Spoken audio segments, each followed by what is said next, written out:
नहमदुहु व नुसल्ली अला रसूलिहिल करीम अम्मा बाद फ़अऊज़ु बिल्लाहि मिनश शैतानिर रजीम बिस्मिल्लाहिर रहमानिर रहीम।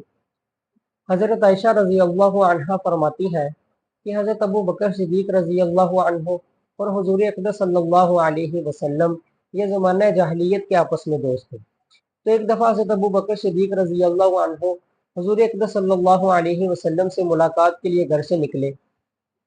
तो जब रसूलुल्लाह सल्लल्लाहु अलैहि वसल्लम से मुलाकात हुई तो हज़रत अबू बकर सिद्दीक़ रज़ी अल्लाहु अन्हु ने फरमाया कि क्या वजह है ए अबुल कासिम। ये अबुल कासिम हुज़ूर सल्लल्लाहु अलैहि वसल्लम की कुन्नियत थी। तो फरमाया कि अबुल कासिम क्या वजह है कि मैं आपको अपनी कौम की मजलिसों में नहीं देखता, और ये लोग झूठ बोलते हैं, ये कहते हैं कि आप इनके अबवा जदाद में ऐब निकालते हैं। तो हुज़ूर अक़दस सल्लल्लाहु अलैहि वसल्लम ने फरमाया, ए अबू बकर, मैं अल्लाह का रसूल हूँ और मैं तुम्हें अल्लाह के दीन की दावत देता हूँ।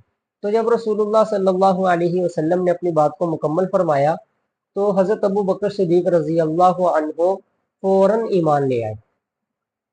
और हज़रत आयशा रज़ी अल्लाहु अन्हा फरमाती हैं कि हज़रत अबू बकर सिद्दीक़ रज़ी अल्लाहु अन्हु के ईमान लाने पर हुज़ूर अक़दस सल्लल्लाहु अलैहि वसल्लम को बेहद खुशी हुई। भाई खुशी होनी भी चाहिए थी क्योंकि हुज़ूर अक़दस सल्लल्लाहु अलैहि वसल्लम के दोस्त थे। तो हज़रत आयशा रज़ी अल्लाहु अन्हा फरमाती हैं कि मक्का में हुज़ूर सल्लल्लाहु अलैहि वसल्लम से ज़्यादा कोई खुश नहीं था।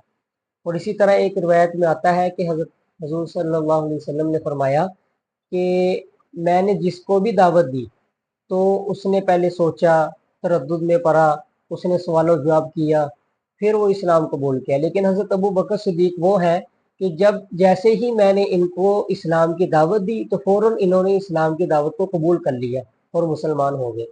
और इसी तरह बुखारी शरीफ की रिवायत है, हज़रत अबू दरदा रज़ी अल्लाहु अन्हु फरमाते हैं कि एक मामले में हज़रत अबू बकर सिद्दीक़ रज़ी अल्लाहु अन्हु और हज़रत उमर रज़ी अल्लाहु अन्हु की आपस में झगड़ा हो गया और ये मामला हुज़ूर अक़दस सल्लल्लाहु अलैहि वसल्लम तक पहुंच गया। तो हुज़ूर अक़दस सल्लल्लाहु अलैहि वसल्लम ने फरमाया कि जब अल्लाह ने मुझे तुम्हारी तरफ भेजा था तो तुमने कहा था कि तुम झूठे हो। लेकिन हज़रत अबू बकर सिद्दीक़ रज़ी अल्लाहु अन्हु वो थे कि जिन्होंने माली और जानी लिहाज से मेरी मदद की, यानी कि मेरे लिए अपने माल को भी पेश कर दिया और मेरे लिए अपनी जान की भी परवाह नहीं की। तो क्या तुम मेरे लिए मेरे इस साथी को छोड़ नहीं दोगे? और हुज़ूर अक़दस सल्लल्लाहु अलैहि वसल्लम ने ये कलीमा 2 दफ़ा फरमाए। हज़रत अबू दरदा रज़ी अल्लाहु अन्हु फरमाते हैं कि उसके बाद हज़रत अबू बकर सिद्दीक़ रज़ी अल्लाहु अन्हु को किसी ने तकलीफ नहीं दी। और इस रिवायत से ये भी पता चलता है कि हज़रत अबू बकर सिद्दीक़ रज़ी अल्लाहु अन्हु ही सबसे पहले ईमान लेके आए।